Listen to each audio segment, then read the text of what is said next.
नमस्कार दोस्तों, आज की इस वीडियो में बात करने वाले हैं पीएम केयर्स फंड के बारे में। जी हाँ, पीएम केयर्स फंड जिसके भी हाल ही में नए ट्रस्टी के तौर पर रतन टाटा को नामित किया गया है। जानेंगे इससे जुड़ी वो सारी जानकारी जो कि आपके एग्जाम पॉइंट ऑफ व्यू के लिए इंपॉर्टेंट है। साथ ही साथ टॉपिक से जुड़ा सवाल भी आपको वीडियो के आखिर मिलेगा, तो वीडियो में अंत तक बने रहे बिना आपका ज्यादा समय लिए। चलिए वीडियो को शुरू करते हैं। सबसे पहले जानते हैं न्यूज में क्यों है। दरअसल अभी हाल ही में जो पीएम केयर्स फंड है, इसके बोर्ड की एक बैठक आयोजित की गई थी और इस बैठक की अध्यक्षता प्रधानमंत्री श्री नरेंद्र मोदी ने की थी। इस बैठक के अंतर्गत जो पीएम केयर्स फंड है, इसके नए ट्रस्टी के तौर पर 3 लोगों को अपॉइंट किया गया है।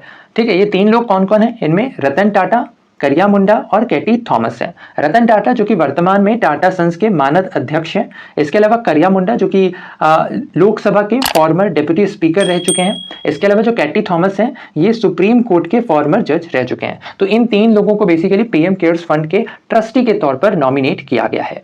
इसके अलावा इसी बैठक के अंतर्गत एक सलाहकार बोर्ड का भी गठन किया गया। इस सलाहकार बोर्ड के अंतर्गत 3 लोगों को मेनली नामित किया गया है, जिनमें राजीव महर्षि होंगे, सुधा मूर्ति और आनंद शाह। राजीव महर्षि जो कि भारत के 13वें कैग रह चुके हैं, कैग यानी कंप्ट्रोलर एंड ऑडिटर जनरल। इसके साथ ही साथ जो सुधा मूर्ति हैं, ये इन्फोसिस फाउंडेशन की फॉर्मर प्रेसिडेंट रह चुकी हैं। इसके अलावा जो आनंद शाह है, ये इंडिकॉप्स और पिरामल फाउंडेशन के फॉर्मर सीईओ रह चुके हैं। तो बेसिकली इस बैठक के अंतर्गत एक तो एडवाइजरी बोर्ड बनाया गया, जिसके अंतर्गत राजीव महर्षि होंगे, सुधा मूर्ति और आनंद शाह होंगे। इसके अलावा इसके अंतर्गत 3 ट्रस्टी को भी नॉमिनेट किया गया, जिनमें रतन टाटा होंगे, करिया मुंडा और कैटी थॉमस। अब यहां पर से एक शब्द निकल कर आता है ट्रस्टी। मतलब क्या होता है ट्रस्टी का? देखो, ट्रस्टी का मतलब होता है कि वह लोग जिनकी देख रेख में इस फंड का जो भी पैसा होगा वो खर्च किया जाएगा। ठीक है, उसे ही बेसिकली हम लोग क्या कहते हैं? ट्रस्टी कहते हैं। या फिर ट्रस्टी का दूसरा मीनिंग ये भी होता है कि ट्रस्टी वो लोग होते हैं जो फंड्स वगैरह में अमाउंट डोनेट भी करते हैं। ठीक है, दोनों ही मीनिंग है। तो यहाँ पर बेसिकली आपको ध्यान में रखना है कि यहाँ पर ट्रस्टी के तौर पर जो रतन टाटा, करिया मुंडा और केटी थॉमस को अपॉइंट किया गया है। तो अब क्या होगा कि इस फंड के अंतर्गत जो भी पैसा है, ठीक है, इसके खर्च का जो देख रेख है, ये मेनली इन्हीं 3 लोगों के द्वारा किया जाएगा। अच्छा, इसके अलावा आइए जान लेते हैं पीएम केयर्स फंड को भी। पीएम केयर्स फंड जिसकी स्थापना असल में 28 मार्च 2020 को प्रधानमंत्री श्री नरेंद्र मोदी की अध्यक्षता में की गई थी।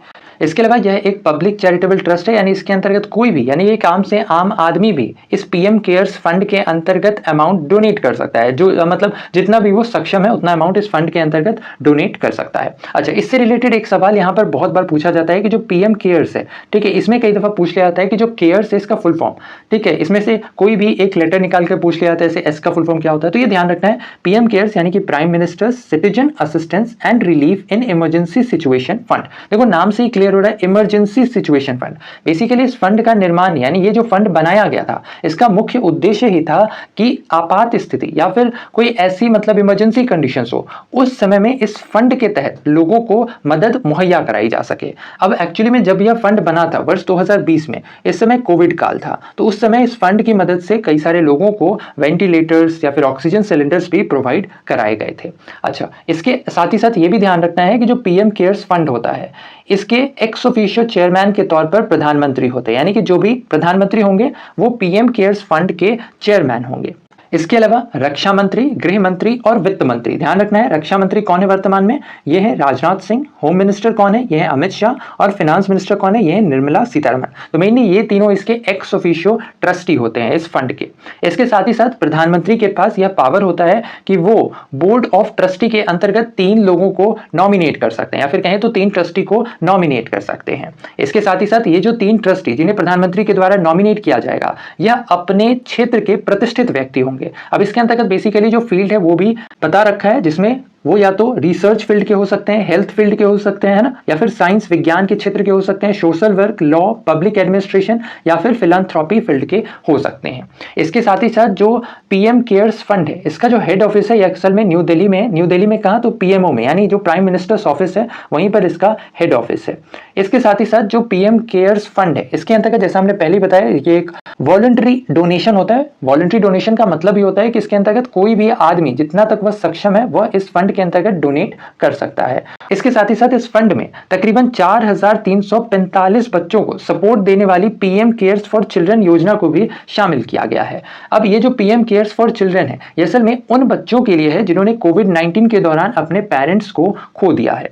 उन बच्चों को सरकार की तरफ से मंथली स्टाइपेंड दिया जाता है। इसके साथ ही साथ इसमें फ्री ऑफ कॉस्ट एजुकेशन दी जाती है। इसके साथ ही साथ उन्हें हायर एजुकेशन के लिए सरकार के द्वारा लोन भी प्रोवाइड कराया जाता है और उस लोन की जो भी इंटरेस्ट रेट होती है वो असल में सरकार के द्वारा ही पे किया जाता है। इसके अलावा उन बच्चों को फ्री हेल्थ इंश्योरेंस दिया जाता है up to 5 lakh under Ayushman Bharat scheme. ठीक है, तो मेनली ये सारी जो फैसिलिटीज हैं ये दी गई है उन बच्चों को जिन्होंने कोविड-19 के दौरान अपने पेरेंट्स को खो दिया है। तो ये बेसिकली जो पीएम केयर्स फंड है ये इसी के अंतर्गत आता है, पीएम केयर्स फॉर चिल्ड्रन। अच्छा, इसके साथ ही साथ केंद्र सरकार के आंकड़ों के अनुसार वर्ष 2020-21 के दौरान जो पीएम केयर्स फंड है इसके अंतर्गत तकरीबन 7031.99 करोड़ रुपए इकट्ठा हुए थे। इसके साथ ही साथ जैसा हमने पहले भी ये बता रखा है कि इस फंड के अंतर्गत यानी ये जो पीएम केयर्स फंड है इसमें कोई भी अगर डोनेट करता है अमाउंट तो उसे इनकम टैक्स की धारा 80C के तहत कर में छूट दी जाती है।